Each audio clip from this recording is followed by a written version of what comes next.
Bonjour et bienvenue à la webconférence Apsis Cyborg dédiée aux dernières actualités de Microsoft Dynamics 365 Business Central.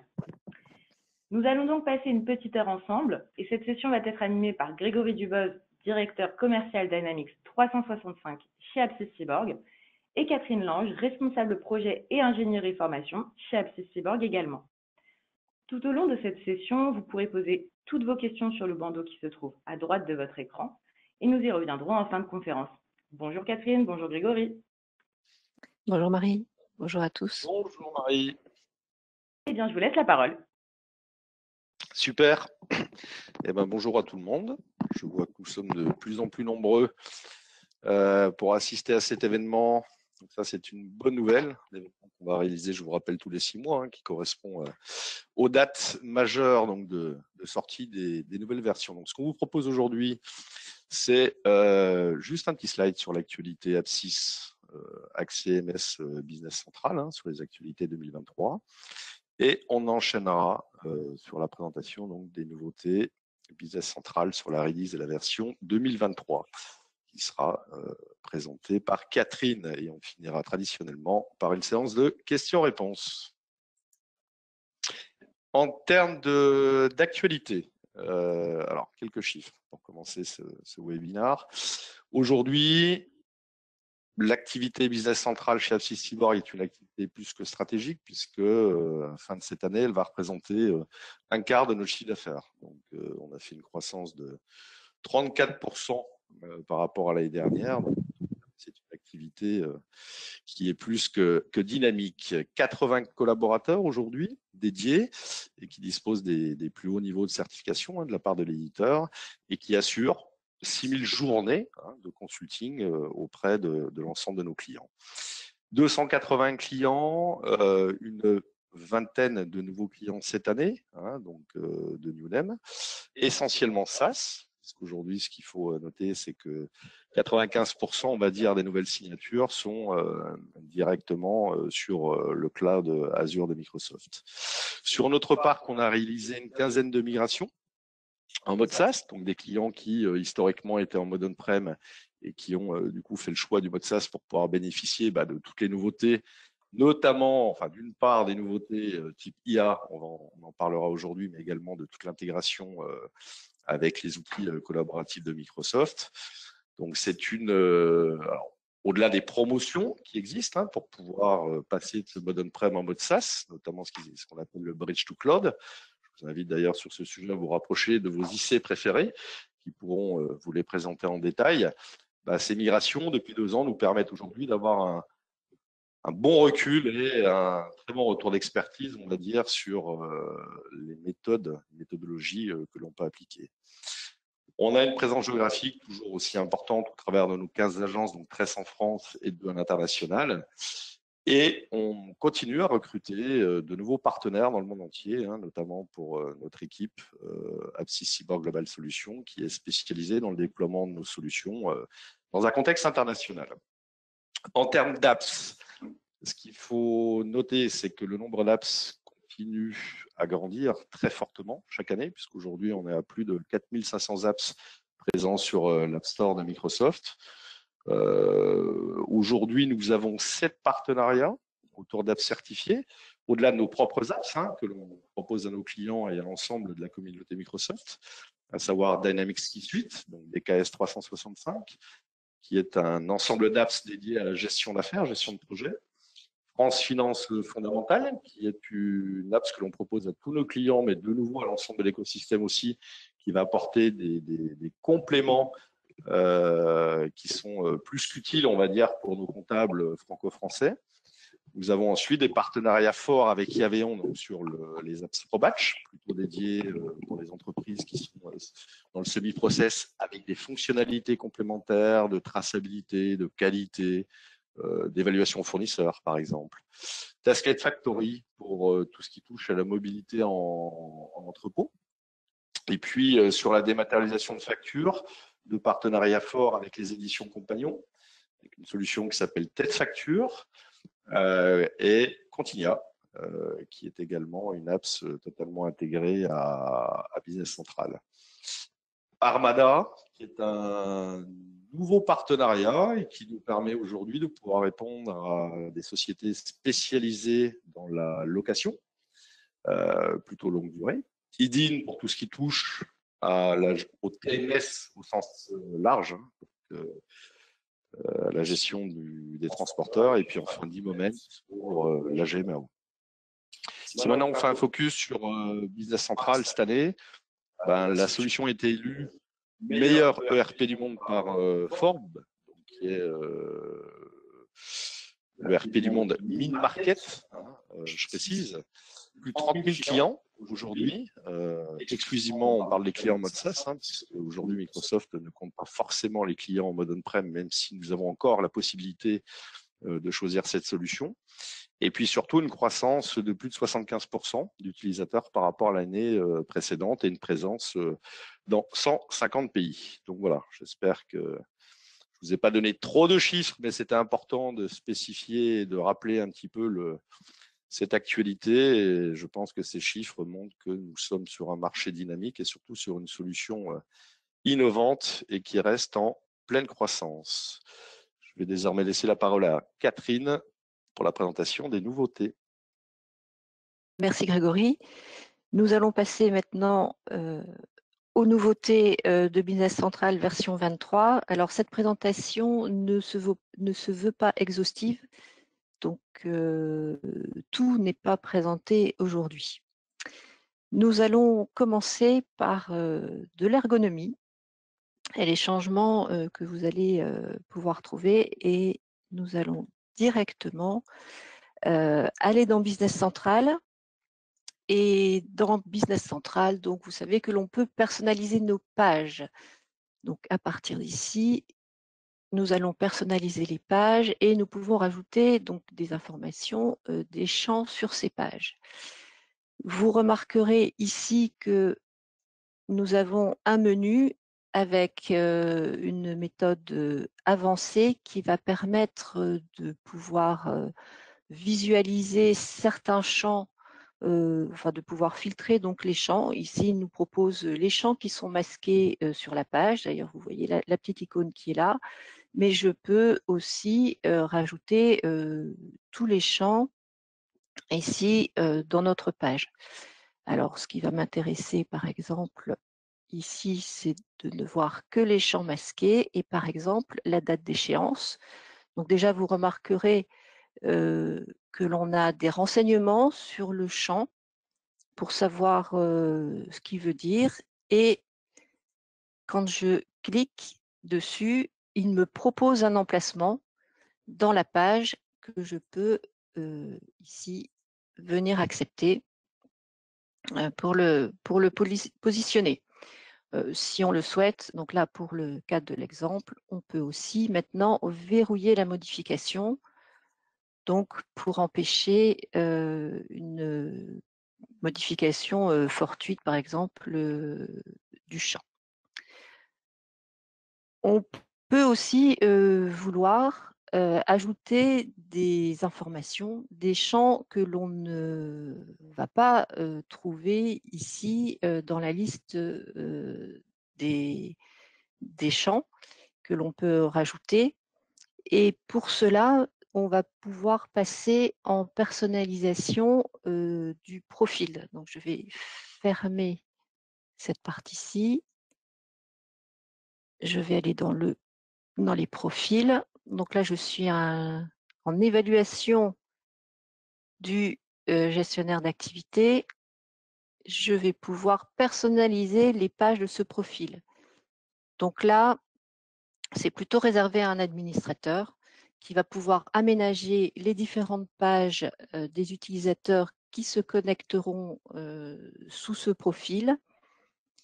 Et donc, tous vont avoir ces informations-là. Donc, je retourne dans ma commande de vente.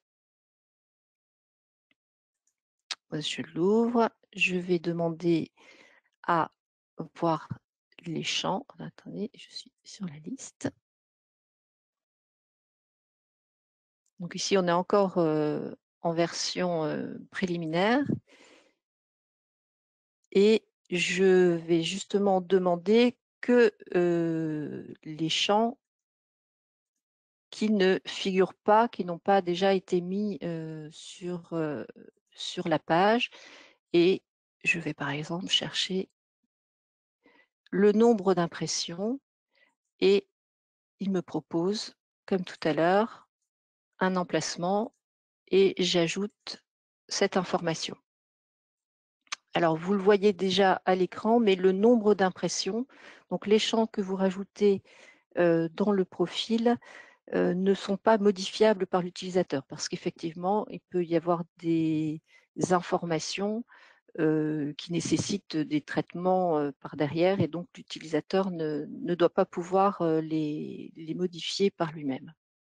Voilà, nous allons terminer notre personnalisation. Donc, je reviens sur ma base de données. Et donc, vous avez vu qu'on avait déjà des informations supplémentaires sur le champ quand je cliquais dessus. Mais on a aussi au quotidien des informations complémentaires. Ici, je suis dans une commande de vente. Alors, ce n'est pas la bonne. Voilà, je suis dans une commande de vente qui a une quantité qui a déjà été expédiée, une quantité déjà facturée. Et vous voyez cette nouveauté, on peut aller cliquer sur la quantité facturée et donc il va nous donner les différentes lignes de facture qui ont été créées à partir de la commande de vente. Donc un accès beaucoup plus facile à cette information. Autre accès facilité, ici par exemple pour l'article, quand on veut sélectionner l'article dans la liste, si on voulait avoir une information ou visualiser la fiche, il fallait aller dans la liste complète pour réouvrir la fiche. Maintenant, on a la possibilité d'afficher le détail et donc si je clique dessus, on va directement sur la fiche de notre article. Au-delà de la recherche de ces informations qui sont des fiches articles, des fiches clients, on peut aussi se demander où a été utilisé notre tableau Atlanta. Et donc, dans la petite fenêtre de recherche ici, on a la recherche dans les données de la société. Alors, ce n'est pas tout à fait nouveau, mais ce qui est nouveau, c'est la configuration, savoir où on peut les rechercher. Donc, vous voyez ici, c'est vraiment une donnée que je recherche. Et il me dit qu'en fait, il a trouvé une fiche article, il a trouvé des lignes dans des factures de vente ou dans des factures d'achat. Mais peut-être qu'on travaille avec d'autres domaines de Business Central et on va pouvoir configurer par profil ou pour tout le monde l'endroit où on va rechercher les informations. Donc ici, on voit les tables dans lesquelles Business Central recherche par défaut.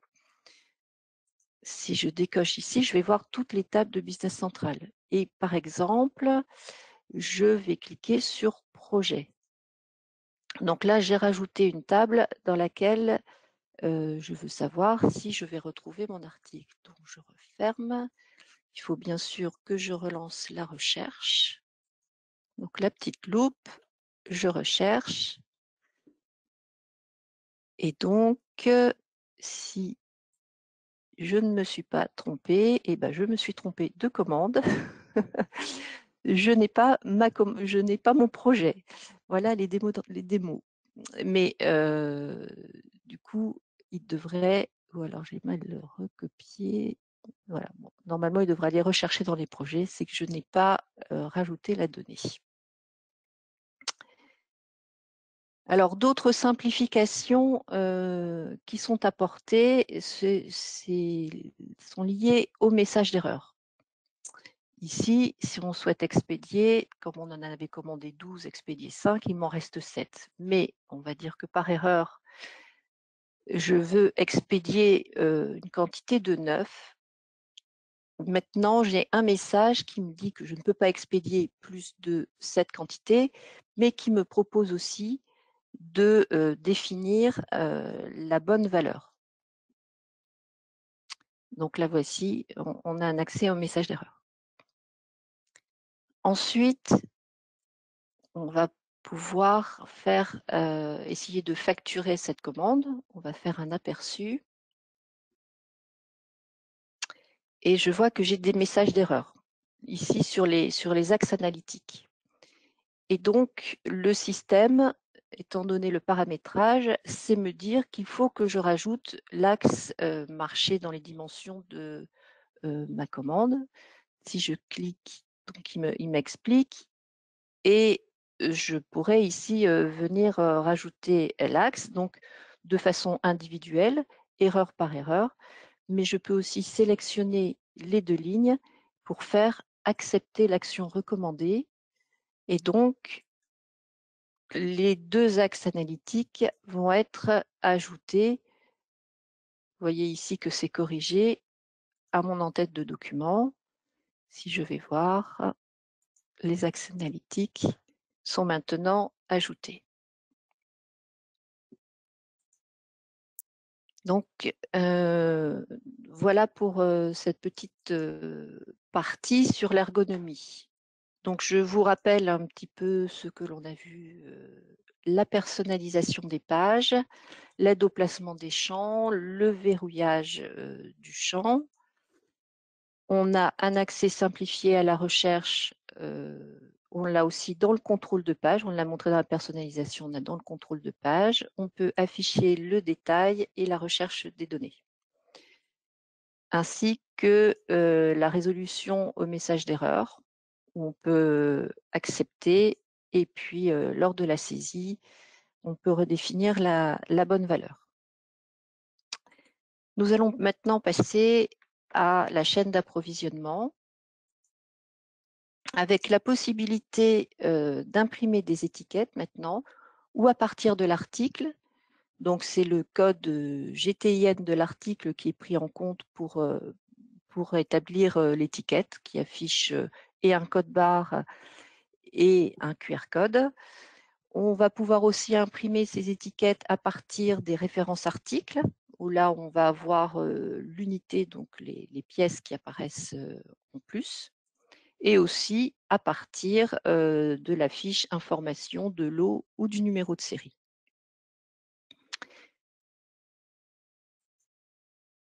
Au-delà de Business Central sur notre ordinateur, on a aussi Business Central en app mobile. Donc, une nouvelle mise à jour a été faite.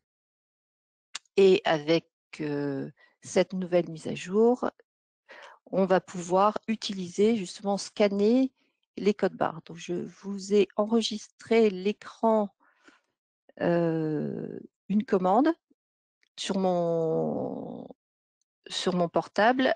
Vous avez vu qu'il y a la petite partie ici du code barre qui permet de venir scanner le code barre et qui retrouve notre article pour le mettre dans la commande et nous créer la ligne. Voilà. Donc, cette fonctionnalité sera prise en charge sur les plateformes iOS et Android.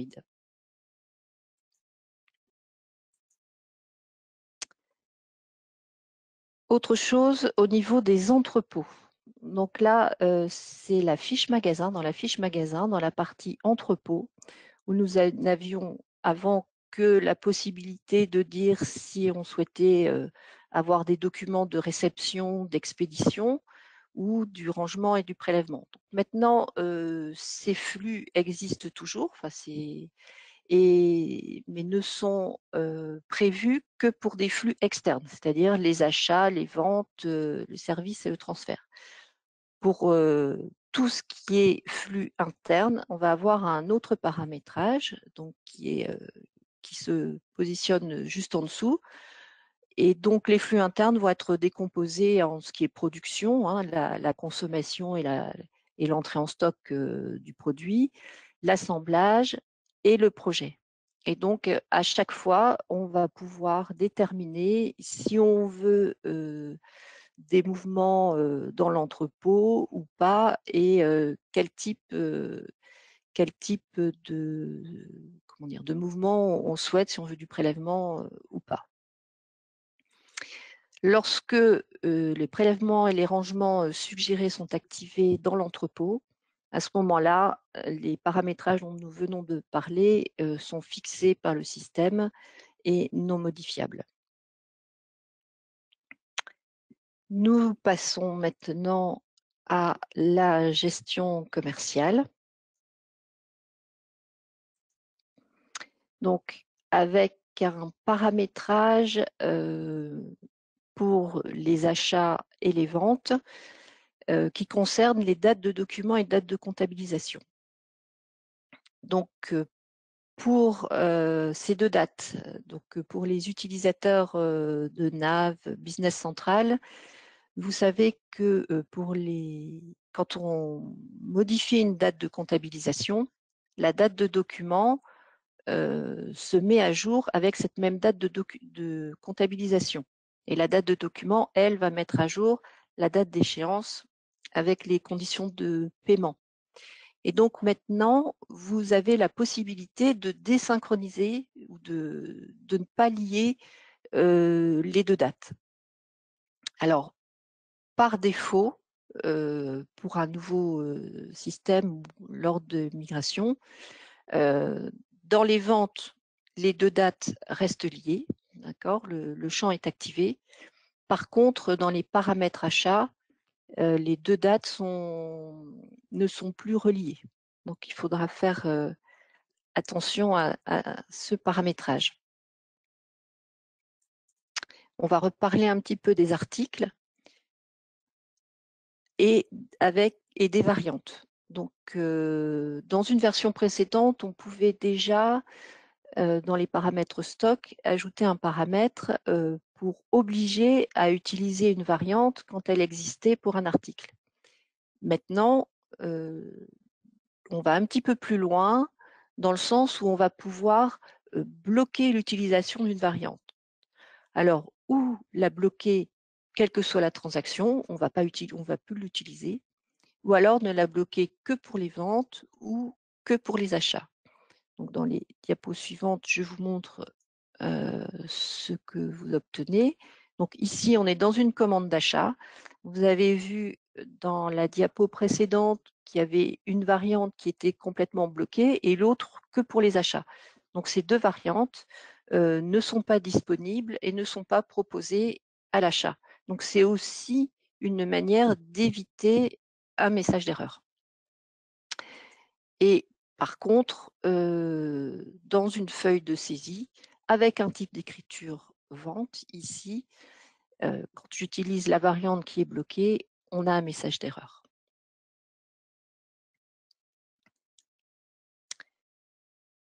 Pour ceux qui utilisent de la consolidation ou de l'intersociété, donc j'ai regroupé les deux choses sur la même diapo, on a la possibilité maintenant de travailler dans des sociétés qui ne sont pas dans le même environnement, hein, et même dans des tenantes différents. Donc, ça va éviter, par exemple, pour la consolidation, de faire des échanges de fichiers entre les deux sociétés. On va pouvoir activer cette consolidation intersociété avec justement des méthodes d'importation de données avec des API. Par contre, pour utiliser tout ça, il va falloir paramétrer, enregistrer une application dans Azure Portal. Donc voilà pour la gestion commerciale. On va maintenant passer à la gestion financière. Alors, une première chose concernant les ajustements des taux de change. Vous avez la possibilité, dans la gestion des fonctionnalités, d'activer une fonctionnalité qui s'appelle « Activer l'utilisation du nouvel ajustement de taux de change extensible, notamment la révision de validation ». Donc, une grande phrase pour dire que, alors, à partir de la page des devises, il ne faut pas lancer l'ajustement des taux de change dans la fenêtre de recherche, dans la loupe ou le dites-moi, mais vraiment à partir de la page des devises, l'ajustement de taux de change, vous propose 3 nouvelles options. La première qui est ajustée par écriture. Si vous l'activez, vous allez avoir des écritures d'ajustement de taux de change par écriture, client, fournisseur, banque. Sinon, ça peut être, elles vont plutôt être regroupées, quand c'est possible, par devise. L'aperçu de validation, donc là, ce que l'on retrouve un petit peu partout dans la base de données, vous allez pouvoir prévisualiser les écritures qui vont être validées en comptabilité. Et une troisième chose qui concerne les axes analytiques. Donc, le traitement, j'allais dire, historique reprend les axes analytiques. C'est la première option, les axes analytiques de la source, c'est-à-dire de l'écriture initiale.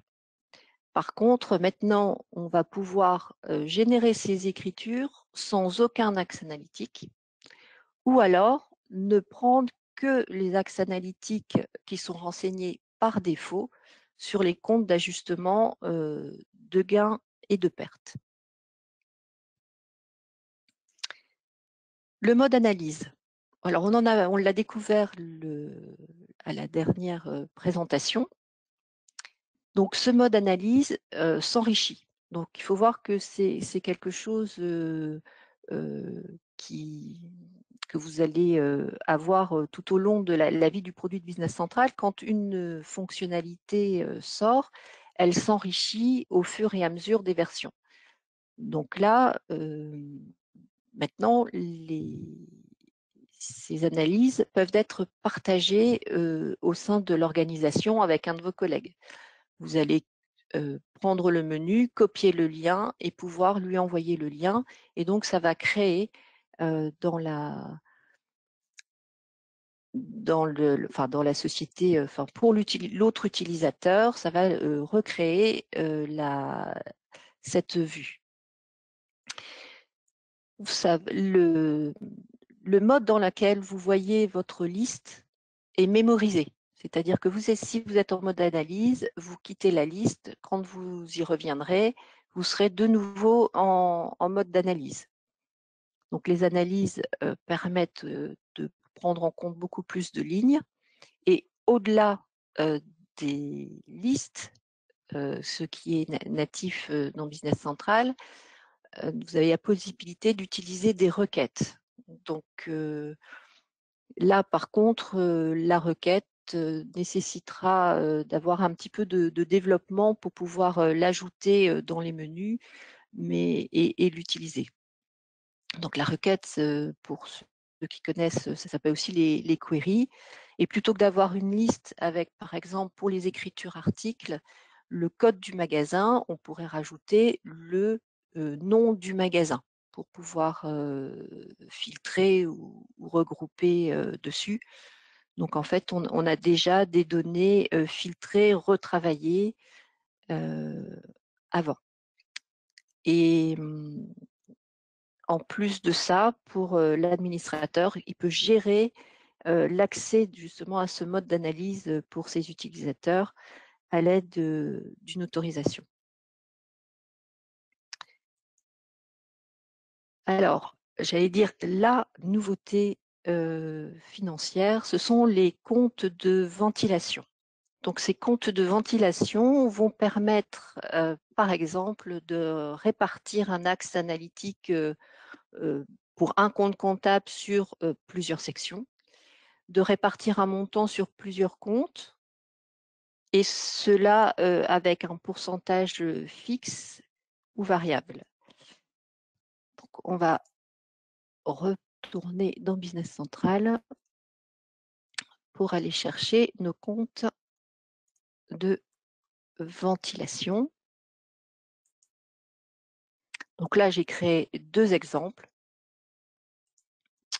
Un exemple que j'ai appelé location, qui fait que dans une ligne, puisqu'il va y avoir un nouveau type de ligne pour utiliser ces comptes de ventilation, le montant de ma ligne va se répartir entre les deux comptes que j'ai indiqués ici, puisque ce sont les comptes de destination, selon le partage ou le pourcentage indiqué. Et sur chacun des comptes, je peux venir indiquer des axes analytiques. Donc ici, puisque c'est location 1 pour le site 1, les deux ont l'axe analytique site 1. Et on peut visualiser ici la répartition. Ici, pour un montant de 1000, on peut regarder, on peut modifier ce montant pour voir ce que ça donne. Le deuxième type de ventilation là, que je vous ai préparé, c'est une ventilation de type variable. Et donc, ici, la variation va se faire à partir du solde de ce compte et selon le filtre qui est indiqué. Donc, on a des écritures. Alors, voilà, modification. On peut ventiler par rapport à un compte statistique, par rapport à un compte bancaire ou par rapport à un compte général. Et on va reprendre, ici, on a pas mal de choix. Sur les périodes de calcul qui sont proposées ici, avec des filtres. Alors, je peux les voir là ou ici, les filtres que je peux positionner ici. Donc, on va retrouver ici les filtres, enfin les axes analytiques qui sont dans les raccourcis des paramètres comptabilité, et puis le centre de profit quand on est sur un compte général. Et la première partie, je n'indique pas un compte particulier de destination. Par contre, c'est le compte de ma ligne qui va être réutilisé. Et donc là, je vais avoir 3 écritures sur le même compte que celui de ma ligne. Et à chaque fois, je vais pouvoir ici déterminer l'axe ou les axes analytiques que je veux pour mes écritures résultantes. Donc, en action, on va prendre une facture d'achat. Alors, je vais vous montrer le premier parce que je pense que j'ai pris un petit peu de retard sur ma présentation. Donc voilà, on a un type de compte ici qui est le compte de ventilation. Donc j'ai indiqué mon compte, la quantité, le montant. Je vais pouvoir, à partir de la ligne, dans les fonctions, visualiser ma répartition ou répartir complètement différemment.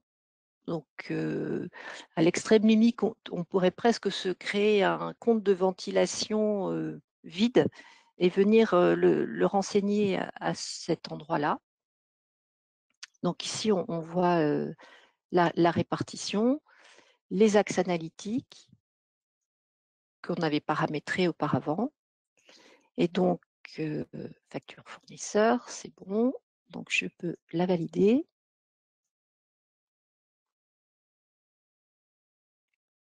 On va ouvrir la facture comptabilisée et regarder. Donc, dans la facture d'achat qui a été ici enregistrée, on ne retrouve pas notre compte de ventilation, mais effectivement, les écritures et les comptes de destination que l'on va retrouver ici dans nos écritures comptables. Donc, on retrouve nos deux comptes, la TVA, le collectif, les montants et voilà, et l'axe analytique de destination qui est indiqué ici. Donc là, c'était pour le premier. Le second, on va simplement regarder la façon dont il est saisi.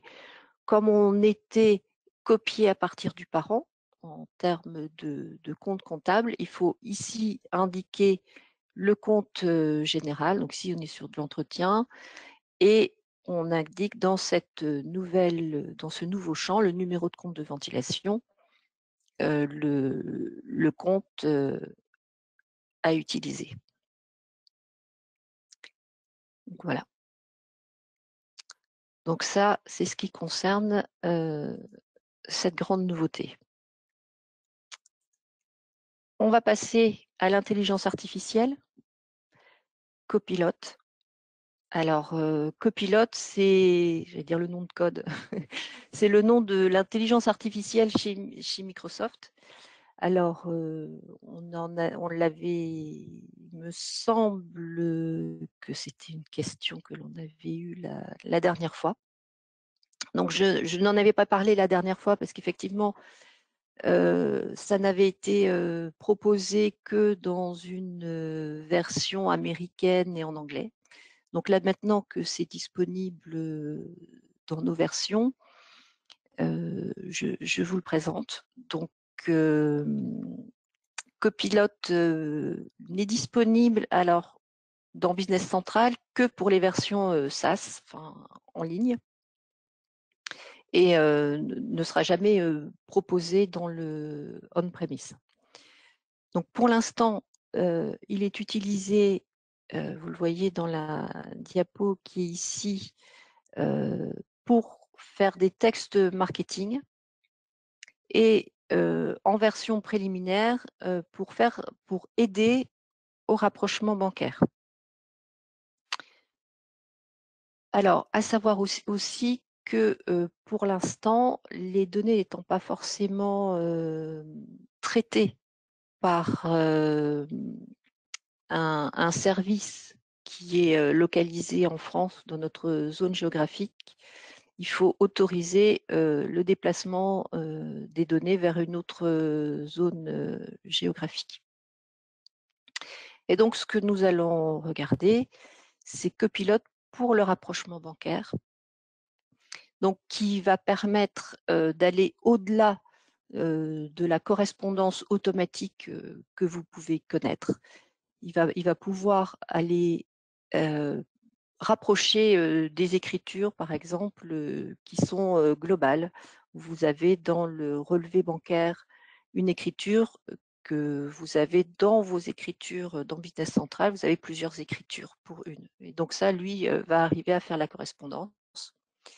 Et il va aussi, sa deuxième fonctionnalité, ça va être de transférer les écritures que vous recevez dans votre relevé, mais que vous n'avez pas dans votre compte bancaire, va permettre de les transférer dans la feuille de saisie, valider cette feuille de saisie pour les retrouver dans le relevé. Donc, on va passer à la démonstration. On va quitter et on va aller dans la banque. Je vous ai préparé un rapprochement bancaire. Le voici. Et on va rapprocher avec Copilot. Donc, première phase, ça va être de rapprocher avec le traitement standard de rapprochement automatique. Et ensuite, de voir s'il y a d'autres choses. Donc, vous voyez, eh ben aujourd'hui, ma copie d'écran était très belle, mais là, il n'a pas voulu. Donc, il a rapproché deux lignes qui sont ici. On les voit et il n'a pas voulu rapprocher, globaliser. Donc là, je vais lui dire que ce qu'il m'a fait, c'est pas très bon. Donc, l'idée aussi, surtout pour des versions comme ça qui sont préliminaires, là je vois pourquoi, c'est de pouvoir renvoyer les commentaires pour dire c'était bien, c'était pas bien. Pourtant, je vous assure que j'ai fait plusieurs fois le test et tout était bon. Alors, on va essayer de le relancer. Ah ben non, il veut toujours pas. Bon. Alors, par contre, c'était cette ligne-là qui était rapprochée avec d'autres, avec les écritures qu'on avait ici. Donc, croyez-moi sur parole, j'ai la copie d'écran de la présentation qui l'atteste. Cette ligne-ci, qui n'est pas dans mes écritures bancaires, je vais pouvoir les transférer vers un compte général. Donc, s'il veut bien, on va croiser les doigts. Voilà, donc lui, effectivement, il me propose, il a trouvé un compte qui peut être, qui peut correspondre. Donc voilà, c'est celui qu'il m'a proposé. Je pourrais aller en sélectionner un autre. Et après, il va aussi me l'enregistrer ici dans la correspondance texte et compte pour la prochaine fois, entre le texte et le compte. Donc, je suis d'accord avec ce qu'il m'a donné. Donc, je vais conserver cette information. Vous voyez ici que c'est rapproché et il m'a créé l'écriture dans mon compte bancaire. Donc maintenant, je n'ai plus qu'à valider ce rapprochement. Donc voilà un des exemples de copilote qui est utilisé actuellement dans Business Central. On va passer à la dernière partie qui est Power Automate. Alors, un petit rappel, Business Central dans le cloud Microsoft. Alors, Business Central est ici, fait partie des applications Dynamics 365. Il va aussi communiquer avec la Power Platform, Microsoft 365, Word, Outlook, etc. et Azure. Si on fait un petit focus sur Power Platform, on a Power BI pour tout ce qui est insight, tableau de bord, analyse des données. Les Power Apps qui vont vous permettre de développer des applications personnalisées low-code. Power Automate de l'automatisation de processus, pardon. Les Power Virtual Agent qui sont des chatbots et Power Page qui est une plateforme SaaS qui est dédiée à la création, l'hébergement, l'administration de sites web qui va vous permettre de communiquer avec vos clients par exemple. Et tout ça va utiliser des connecteurs donc pour pouvoir justement faire le pont entre différentes applications. Utiliser de l'intelligence artificielle et Dataverse, qui est une base de données, qui est l'outil commun qui permet aux composants de Power Platform de travailler ensemble. Donc, les nouveautés de Power Automate dans Business Central. Donc, pour les utiliser, il faudra aussi, comme tout à l'heure, activer une fonctionnalité. On a la possibilité de créer 3 types de flux, des flux d'approbation. Donc, pour les utiliser et les créer, il faudra se placer plutôt sur une commande de vente ou d'achat.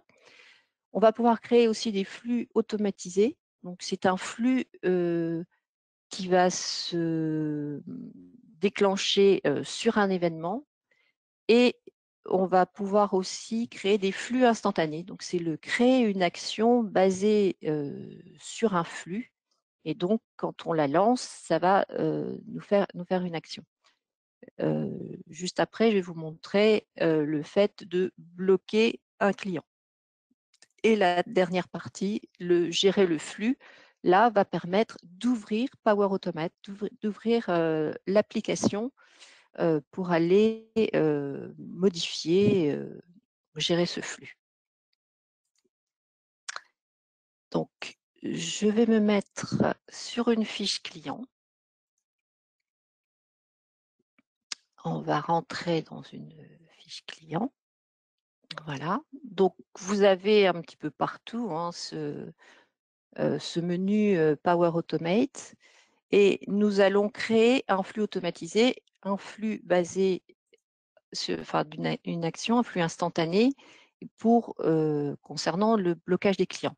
Donc, ce qui est nouveau, ce sont les modèles que Microsoft met à disposition et la possibilité de créer ces flux directement dans Business Central sans en sortir. Donc ici, on va avoir une notification dans Teams quand on va bloquer un utilisateur. Alors, à chaque fois, on vérifie les connexions, on peut passer en mode avancé, ça veut dire que l'on va aller dans l'application Power Automate, mais nous, on va rester dans Business Central, on va faire du standard. On va simplement lui dire qu'on est dans une base de démo, que on va aller dans l'équipe Contoso et qu'on va leur envoyer ça dans les notifications Business Central et on crée notre flux. Et on va s'arrêter là dans Business Central. Donc, on ne va pas du tout dans l'application. Voilà, mon flux a été ajouté. Maintenant, je vais passer au deuxième. Même chose. Donc, Microsoft propose quelques modèles, y compris pour les flux d'approbation. Et ces modèles vont s'enrichir au fur et à mesure. Donc là, on pourrait modifier le nom du flux. Voilà, les autorisations sont vérifiées. Là, je vais avertir, c'est Alicia par mail et je vais créer mon flux.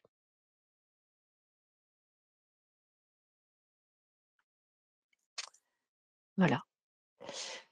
Donc maintenant, pour l'utiliser, je retourne dans Power Automate. Je vois que j'ai un nouveau flux qui est apparu, un flux instantané pour bloquer le client. Donc là, j'ai cliqué. On va le laisser travailler un petit peu. Il est en train d'exécuter le flux, il se connecte. Alors, pourquoi est-ce que je bloque? Là, puisque le bloquer, on a 3 options différentes. Là, je bloque pour tout. Bon, c'est pas très original. Et j'exécute mon flux. Voilà, c'est terminé. Et du coup, 2 choses. Alicia a dû être prévenue.